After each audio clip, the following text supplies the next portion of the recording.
বহুত খাইলাম গো, বহুত খাইলাম। ও কত স্বাদ।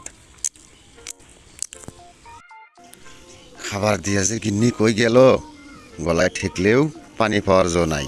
কি হয়েছে গো, কি হয়েছে? চেঁচাচ্ছ কেন? খাবার বস্তু সামনে পাইলেই তো দিন না রাত ভুলে যাও। কে খাইছে কে না খাইছে সেটা তো তোমার চিন্তা নাই। তোমার মতন তুমি বস্তা ভর্তি করে নাও। মনে হয় তুমি খাবার জন্যই জন্ম নিয়েছো। মা, মা গো, বড্ড খিদে পেয়েছি, কিছু খাবার দাও। কি রে, তোর আবার খেতে হবে?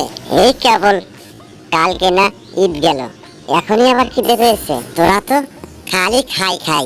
মনে হয় খাবার জন্যই তোরা দুই বাপ বেটার জন্ম হয়েছে পৃথিবীতে।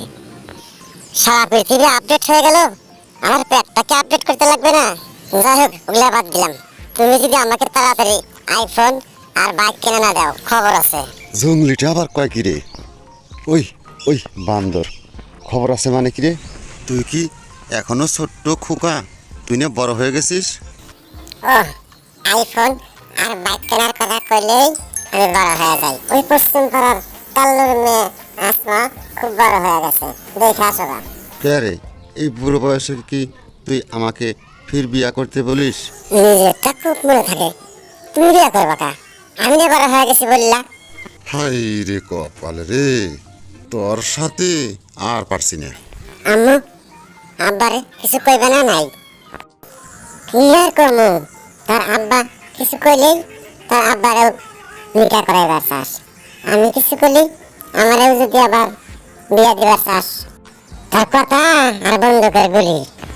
হাই রে, আল্লাহও ভুল করছে, তোমাকে ঘরে কে আমারে আল্লাহ জন্ম দিছে। হাই রে কপাল রে, আমাকে তো ভুল ধরলি, শেষ পর্যন্ত আল্লাহরেও ভুল ধরলি। তুই বড় হইলে ধরে বিয়ে করাইলি যে আমরা কত সুখ পামু স্পষ্টই বোঝা গেছে। আল্লাহ, এ কথা শোনার আগে আমাকে নিয়ে যাও।